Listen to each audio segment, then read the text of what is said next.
Mic check. Peas and carrots, peanut butter. Hi, I'm Ashley Daigle, and this is Advice from the Cheerbrarian. Never heard of that word before? That's because I smushed two words together, because I felt like it. This week, we're going to do what we always do. Mix a dollop of advice to improve your life, born from a few of my successes and a boatload of my mistakes, with the book recommendation of the week, unearthed by my voracious love of reading, from self-help to historical fiction and everything in between. As always, follow wherever you pod and join the Cheerbrary on Instagram or Facebook by following me at the @Cheerbrarian handle. And now, let's do it. This week, we are going to talk about bragging because the practice of being excited about your accomplishments can get a bad rap. Singing your own praises, tooting your own horn, people who say, I don't mean to brag, but I'm here to set the record straight. Well, me and Brene Brown. Okay, not actually Brene Brown, author, speaker, professor, podcast host, but the words of Brene Brown. Maybe someday I'll have actual Brene Brown, but today it's just me talking about Brene Brown and her book, Atlas of the Heart. Yeah, I'm talking about a book already. We're like a minute in. And guess what? I'm not even going to tell you to read this book. Whoa, I know. But before you look for someone to bring you some pearls to clutch, let me explain. Calm down. Take a breath. I'll do it in two. Okay, why am I not telling you to read this book? Well, if you have the resources, I think it's worth owning. But this book is more a manual than it is a book to read cover to cover. So in Atlas of the Heart, Brene Brown outlines 87 different emotions and experiences that you go to when you have those emotions in your mind and in your heart. So for each emotion, she gives a definition and explanation of what it looks like, the good, the bad, the ugly, and then she weaves in stuff about her own life. So, for example, and what I'm talking about today, in the section Places We Go to Self-Assess, she covers pride, hubris, and humility. And pride is what we are talking about today. So, as defined by the talented, the wonderful, the amazing Brene Brown. Pride is a feeling of pleasure or celebration related to our accomplishments or effort. Now, when people are thinking of sort of the bad things, when they talk about bragging's bad, what you're really talking about there is hubris, right? So hubris is inflating your sense of your own abilities, and that's tied more to wanting to dominate other people than it is to your actual accomplishments. So no, we don't want to be overconfident. We don't want to be narcissist, but it is good to be proud of things that you have done. Pride has been positively associated with self-esteem and negatively associated with shame. And who doesn't need more self-esteem and less shame? I know I could use it, right? So that's why we're talking about it today. I find it pretty easy to talk about myself, which is why I have a microphone and I'm talking to you and I'm putting it out in the world. I know that this is not a skill that comes as easy to other people. So I want to do my part to help others be proud of themselves. And so that is why I'm launching a new segment today called I Do Mean to Brag. In I Do Mean to Brag, I am going to take an opportunity to brag on people and things that they have done so that they can get some good vibes and I can too.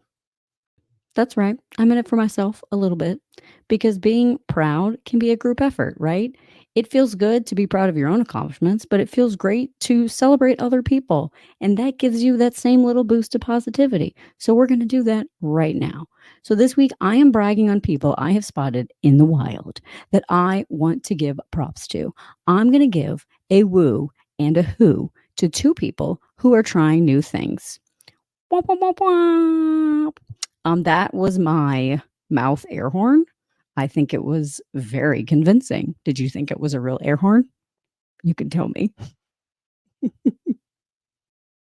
So first up, we are giving a woo and who to Heather, who tried yoga on a paddleboard in a pool. I'm going to repeat that. Yoga on a paddleboard in a pool. Now, I have done some yoga, and that in and of itself is a thing to be excited about. It's good for your mind. It's good for your body. And then doing it on a paddleboard seems challenging. That's a different surface than, flat. And then if you take said paddleboard and put it into a swimming pool. Like, I don't even understand the physics of that. It has me very concerned. But she did it, and she is amazing. So, woo, woo, woo, woo. Not only is she cool, but she's doing some of these things in her life, trying new things to be a good role model for her kids because they push her to be a better person. So then guess what? I bet they can be proud of her and then she's proud of herself. And then it's just this whole beautiful, like Hakuna Matata circle of life, which is not, that's two things from The Lion King, but you know what? That's fine. And then the next person we are going to give a woo and who to is Grace, who is giving a new journal practice a spin. And look, trying is half the battle. In fact, trying might be three-fourths of the battle. Just starting a new thing, putting yourself out there is so difficult. And she is not satisfied with the status quo. She is giving something new a try. And she has posted about it on social media. So she's got accountability. She can inspire other people. Isn't that amazing? Yeah. That was rhetorical. It is amazing. So good job to Grace and to Heather. And I would be absolutely delighted, jazzed, and downright tickled to give you, yes, you, a shout out. So I want you to think about something you are proud of, whether it's a big goal that you've achieved, whether it is a small goal that you have just set, whether it is getting up on time 2 days in a row, whatever. Nothing is too small to get some personal cheerberrian love. I am happy to do it, and I'm excited to celebrate you. So if you want your own pod pep moment, reach out to me. You can DM me on Instagram. You can message me on Facebook. You can email me at cheerberrian@gmail.com. And now, the moment you have maybe been waiting for. We're going to get into this week's books. Did I say books? But I already talked about one book. So now I'm going to talk about more books. I am breaking all of the rules of this made up thing that I'm doing. Was I concerned about breaking the rules of this pretend thing I'm doing? Yeah. But you know what? I'm proud to do it. See what I did there?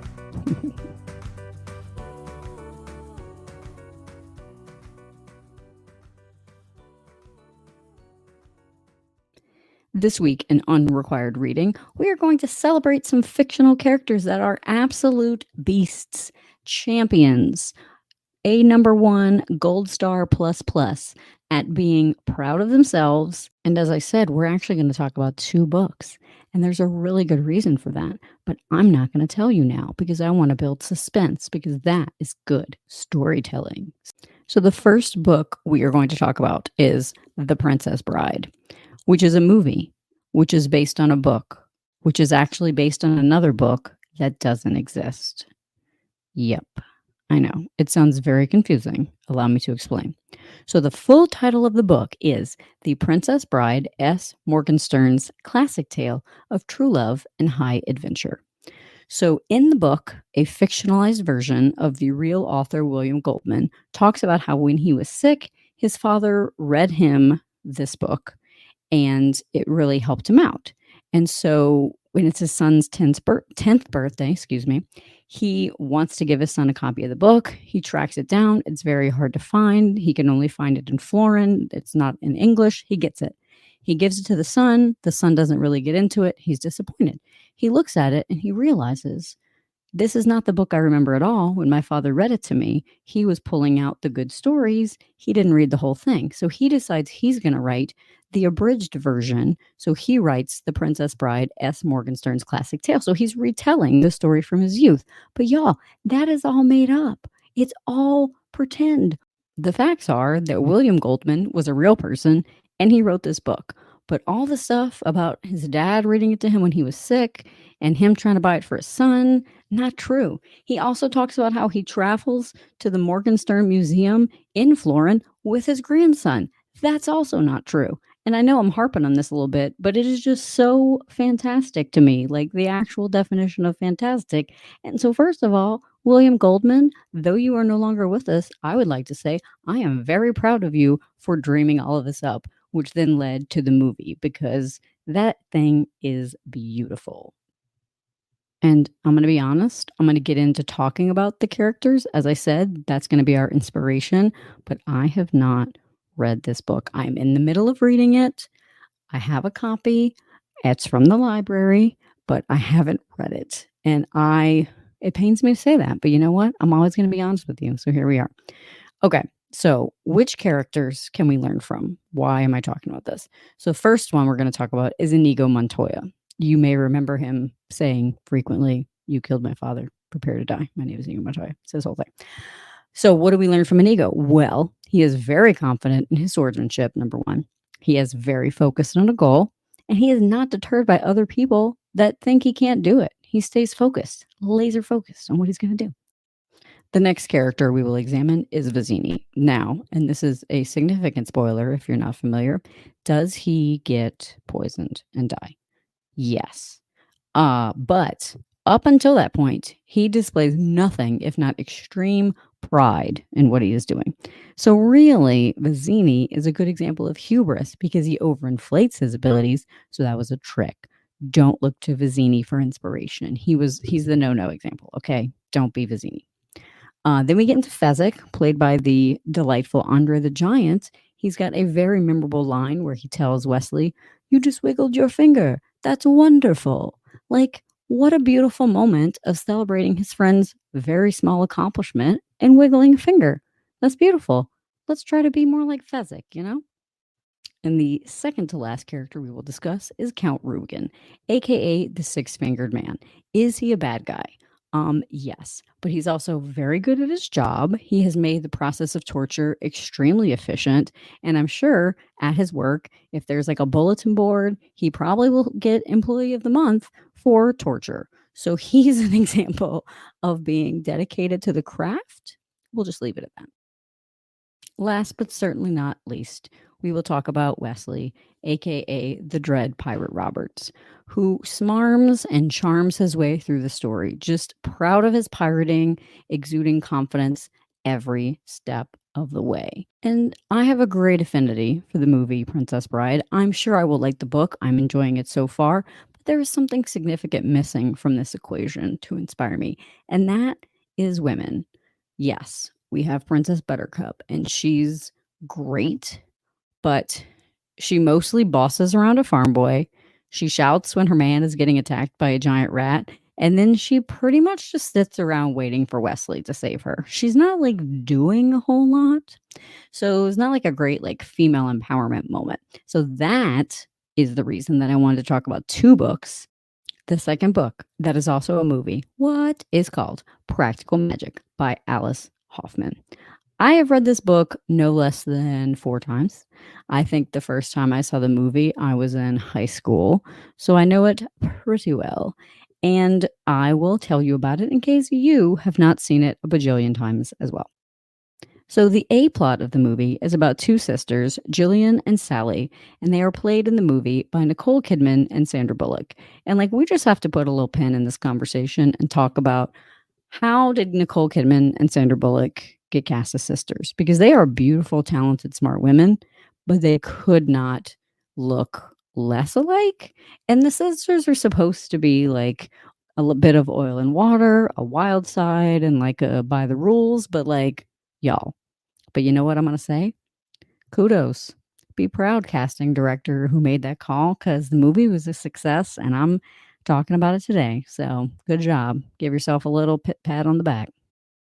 All right. So sisters, orphans, being raised by their aunts.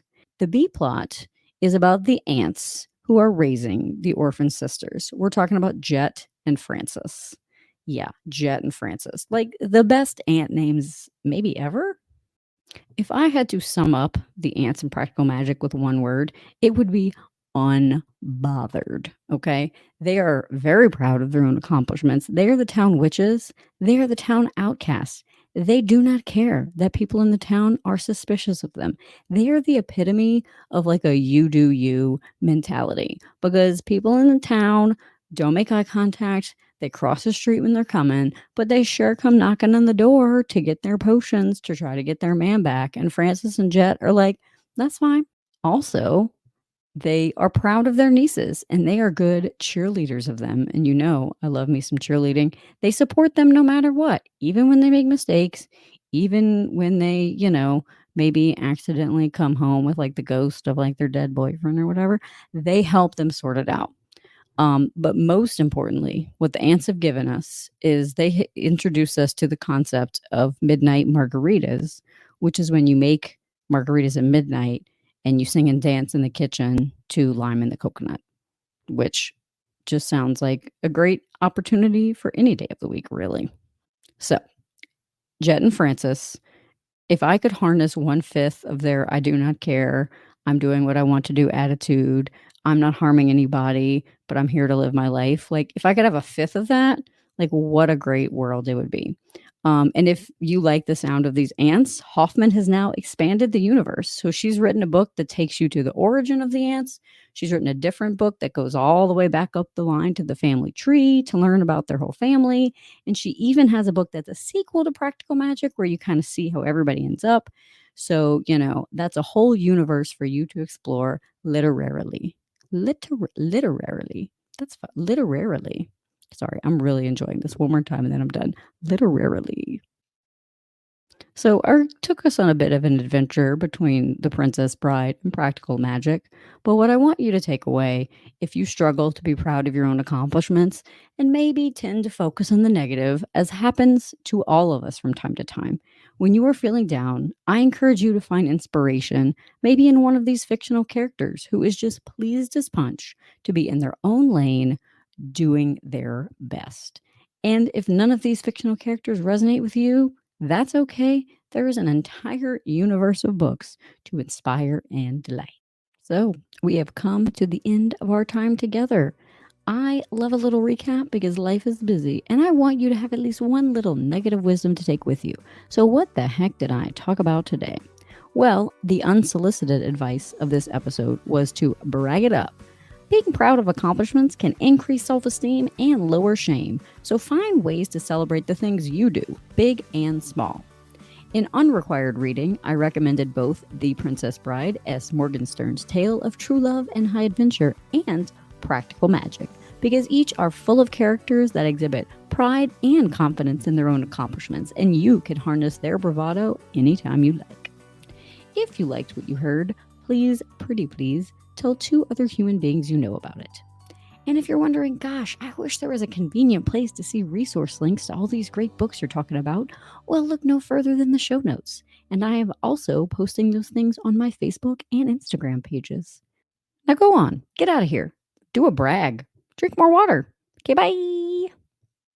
Remember to follow Advice from the Chairbrarian in all of your favorite podcast places or visit our website, chairbrarian.com.